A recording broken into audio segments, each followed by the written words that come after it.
আচ্ছা আচ্ছা বলো কি হয়েছে মা? আমি তোমাকে আমন দিয়ে খেজুর বানিয়েছি। বাহ কি সুন্দর, তো নতুন খাবার। আমন আছে, এটা আমন আছে। দাও পাপাকে দাও।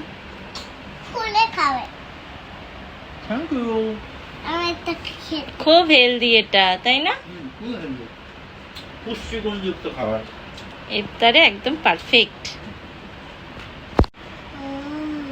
ওটা নিয়ে খেতে হয় বাবা, ওই আমানটাও খেয়ে নিতে হবে।